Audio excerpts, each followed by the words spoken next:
Yo, so guys, and welcome back to the final episode of the season so far series, and we're going to be moving on to the Aprilia team for this final episode, the final manufacturer to cover in the World Championship. Obviously sit last in the constructors, that's why they're the final one, but there's many reasons for this kind of result, I feel, for them, which we'll get onto throughout the video. But kicking it off with the Riders World Championship, obviously Aprilia only have the one team. It's not even deemed a full factory team, I don't think. It's something funky, Grassini or something weird. So it's technically not a factory team, but it is kind of thing. I don't know, it's a little bit confusing to me. But they do have the concessions, obviously. They're not really doing a good job with them. I'm not gonna lie, you know, they have been in MotoGP now for quite a bunch of years. I'm not really too sure when exactly. I think it's 2015, 16 maybe, somewhere around there. And they haven't exactly progressed as quick as maybe some would have wanted. You know, if you compare it to other manufacturers, Suzuki and the KTM, for example, you know, they kind of they just kind of got on with it, didn't they? They just kind of came in and bish bash bosh, and now they're at the front winning races. Whereas Aprilia still kind of stuck where they always have been. You know, struggling to get inside the top 10 and struggling to be consistent with the bike. But yeah, we're going to kick it off with the first rider, Alicia Spargaro. No surprise really that he is the first rider. I guess he's one of the best bets for Aprilia. I mean, he has been in that team for a while now, and he's pretty good on one lap. As for races, he doesn't seem to be able to maintain the pace, but he sits in P16 in the World Championship with 15 points to his name. Not a lot, but I guess every little helps. You know, 15 points, I guess it's decent. He does crash out quite a bit also, but you know, he is pretty good on a one lap. If you can kind of work on race pace maybe, and throughout the weekend maybe focus more on race pace, see which kind of tyres work better with the Aprilia, because we know that's kind of where they struggle on the race trim.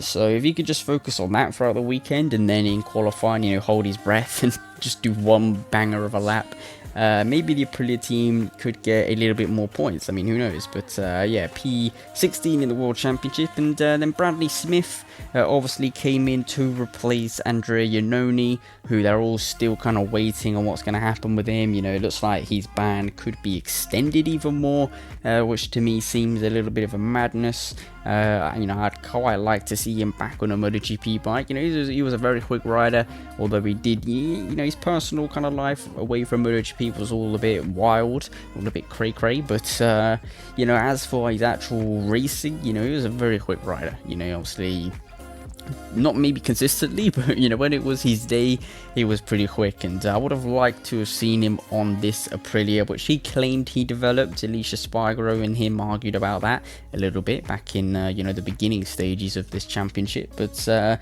would have been nice to see Andrea Iannone on this bike. You know, it's obviously a totally different bike to the previous ones, which we'll get onto in a little bit, but unfortunately it wasn't to be. And we did have Bradley Smith, obviously the test rider, to come in and replace him. He sits P20 in the World Championship with 7 points to his name, so I guess he's doing decent. You know, for a test rider, it's not catastrophic, I guess you could say, and at least he's racking up some points to add to the Aprilia tally. And yeah, P6 obviously in the world, well, in the constructors championship, the Aprilia team, and obviously sit last with 20 points in total.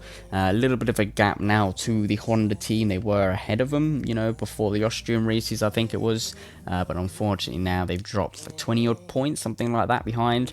So yeah, a little bit of catching up to do. I don't think they will do that, honestly. I don't think they will catch up to Honda. So I think they probably finish in P6 in the constructors, which is sad. But yeah, 20 points to their name. And then in the team battle World Championship, they sit P10 with 22 points. So not the best results in the world for a team which has been in MotoGP for a while now. They did completely change the bike for this season with the aim to, you know, catch up to the front kind of pack, you know, Yamaha, Honda, Ducati and that, but unfortunately it hasn't exactly done what I guess we would expect it after preseason. You know, we saw the brand new bike, we saw the mad new aero, kind of based on Formula 1, I think it was, and you know, well, I mean, the whole entire bike completely is pretty much new. You know, I think the engine was also new. Also, the aeros for sure new, the shape of the bike and everything. So, we had high expectations. And obviously, after preseason, Alicia Spargaro was saying that, you know, the bike could be good enough for podiums.